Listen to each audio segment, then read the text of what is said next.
है कि जो प्रस्ताव आया है उस प्रस्ताव के रेफरेंस में एक लेटर लिखा जाना चाहिए एजे को और सीजेआई को, चीफ जस्टिस ऑफ यूपी को, कि भी हम वार्ता को भी तैयार हैं और मध्यस्थता को भी तैयार है, लेकिन मध्यस्थता के लिए आप में से कोई सदस्य है, एजे आए और आप आए, आप मध्यस्थता करें और आपके साथ में बार काउंसिल का एक जिम्मेदार सदस्य आए कि जो हमारा भी पक्ष रख सके और जुडिशरी का भी पक्ष रखे, तो उसके बाद में वार्ता हो।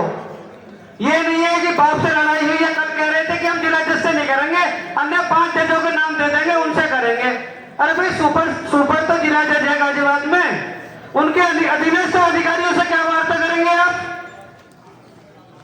झगड़ा बाप से हुआ है, बेटों से वार्ता करने के लिए कह रहे हैं। अगर वार्ता करनी है, जिससे झगड़ा हुआ उससे बाप से वार्ता करें ना, ताकि दोनों पर असर रहे। तो मेरा ये कहना है कि अध्यक्ष जी आज ही एक प्रस्ताव बनाए कि जिला जज की तरफ से पत्र संख्या इतने के तहत एक प्रस्ताव भेजा गया वार्ता करने के लिए, और वार्ता के लिए हम तैयार हैं, लेकिन वार्ता आपकी मध्यस्थता में होगी और आप एक दिन निश्चित करके गाजियाबाद बार रूम आए या जुडिशरी में आए, जहां पर भी आप निशान करें और एक बार काउंसिल के मेंबर को साथ लेकर आए और उसके बाद में दोनों पक्षों को सुनकर, और अगर अधिवक्ताओं के मान सम्मान के साथ में आप निर्णय देते तो हम उसको भी हड़ताल को खत्म करेंगे और आपकी सारी बातों को रखा जाएगा।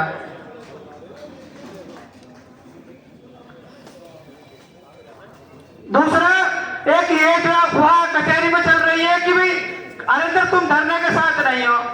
भाई धरने के पे मैं दिखाई दूंगा भाषण देता हुआ, जब मैं धरने के साथ हूँ क्या? मैं डेली आ रहा हूँ, मैं मंच पर नहीं बैठ रहा, पीछे सबके बीच में बैठ कर जा रहा हूँ। वो अलग बात है कि नाम भेजने के बाद में नहीं बुलवाया जाता तो उसने मुझे कोई गुरेज भी नहीं है।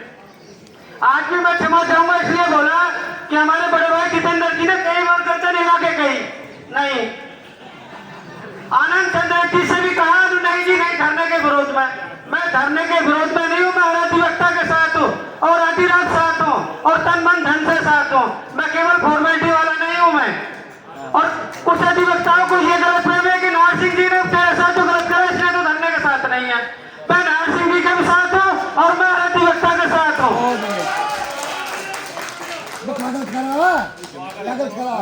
देखिए क्या गलत करा है वो पूरी कचहरी को पता है, यहाँ पर उसको बताने का समय नहीं है। अगर आपको बूझना ही था जब जिस टाइम में 12 दिन धरने पर बैठा उस अन्याय के लिए, उससे हमारे तो वर्षा पूछते तो अच्छा रहता कि क्या गलत करा। ठीक है, तो ये नहीं है कि जब मेरे साथ में गलत हुआ या नार सिंह जी ने गलत करा तो आज मैं नार सिंह जी के खिलाफ खड़ा हूँ। रोक कर दूसरी चीज, कुछ लोगों ने जय मोबाइल पे कहा कि तुम तो धरने के खिलाफ हो, मेरठ के बार के खिलाफ।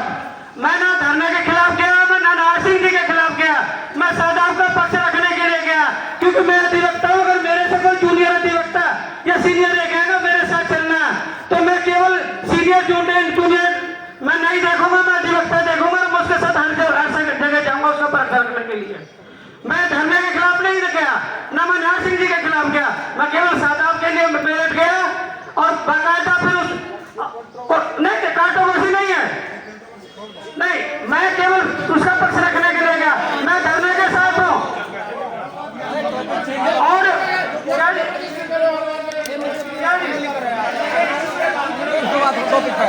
टॉपिक पे बात कर, टॉपिक पे मैंने पर्सनल बात नहीं कर रहा हूँ मैं।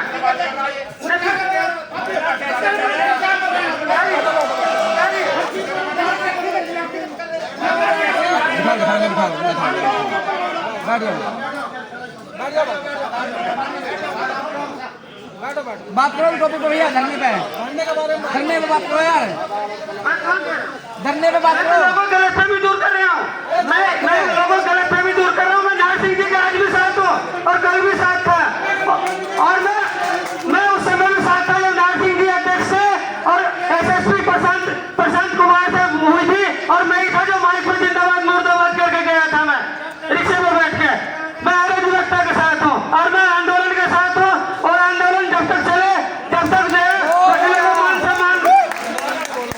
दूसरी चीज, कहाँ पर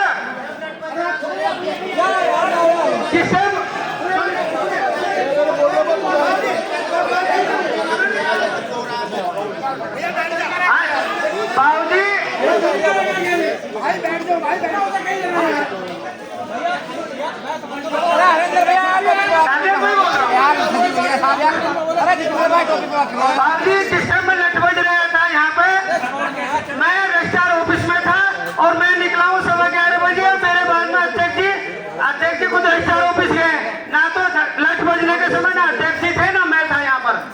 अरे उसे छोड़ो, ठीक है, हमको इसकी बात का कोई जवाब देना क्या? आप अपनी बात कहिए, काम तो कहना चाहते हैं। हाँ अंदर के बारे में बात करो।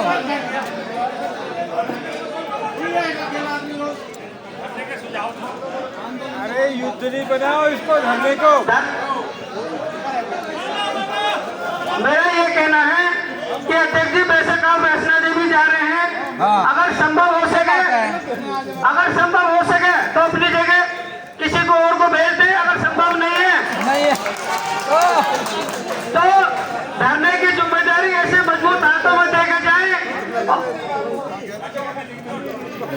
और 14 तारीख का जो बहिष्कार जो आपके द्वारा किया गया है वो 100% देखना चाहिए। और धरने ऐसी मिसाल कायम होनी चाहिए जैसे भारतेंदु शर्मा जी ने पहली लोक अदालत का बहिष्कार किया था। बहुत बढ़िया। दूसरी चीज, धरना आपके जब ही खत्म हो और फाइनल खत्म हो, अधिवक्ताओं के मान सम्मान के बाद ही खत्म हो। बहुत बढ़िया जी, बहुत बढ़िया जी हरेंद्र जी, वाह वाह। बेशक धरना कितना भी चले। दूसरी चीज अभी ये आई थी कि भी हमारे अध्यक्ष जी ने कहा कि पैसा नहीं है। मेरा अध्यक्ष जी से दूसरा सुझाव ये है कि हमारी बार में कम से कम 3500 पर रसीद कटती है। 150 रुपए की रसीद अभी काटना चालू करते हैं। एक हफ्ते का समय दे तो कम से कम 5-6 लाख रुपए बार के पास तुरंत आ जाएगा जो वार्षिक सदस्यता का है। और फिर भी अगर कम बढ़ता है तो फिर दोबारा घोषणा करें और 200 रुपए की रसीद पर अधिवक्ता से काटें और बार में कटवाएं। हर अधिवक्ता जमा करेगा। कोई 200 रुपए प्रत्येक अधिवक्ता के लिए जरूरत नहीं है। 6-7 लाख रुपए फिर आ जाएगा और धरने को पूरी मजबूती के साथ चलाया जाए। बहुत बढ़िया जी, और इस धरने के बीच में जैसे कि कल कहा गया कि जूनियर अधिवक्ताएं हैंड टू माउथ है। अगर कोई ऐसा अधिवक्ता है तो वो अधिवक्ता भी बताए उसकी भी परेशानी है। हम अधिवक्ता मिलकर उसकी भी परेशानी को दूर करेंगे। लेकिन धरने को केवल इस बहाने से कि भी हैंड टू माउथ है इसलिए धरने को खोल दिया जाए। मान सम्मान के साथ कभी खिलवाड़ नहीं होना चाहिए। एक चीज और मैं आपको बता दूं, थोड़ा सा लगेगा बुरा, बता दो। समझ जाता हूँ। ये जो जुडिशरी हम पे जो हावी हो रही है उसको हावी कराने वाले भी हम हैं। जब हम सत्ता में बैठते हैं और जब एजे आते हैं ना तो वहाँ पर कसीदे कसे जाते हैं। हमारे जिला के सब तो बड़े अच्छे हैं, बड़े ईमानदार है, कर्मठशील है। अगर हम उनके खिलाफ लिखना सीख जाएं और एजे के सामने उनके कृत्य को बताना सीख जाएं तो जिला क्या हर अधिकारी जो बार का सम्मान करेगा और अधिवक्ता का सम्मान करेगा। जब हम जाके जब उनकी शिकायत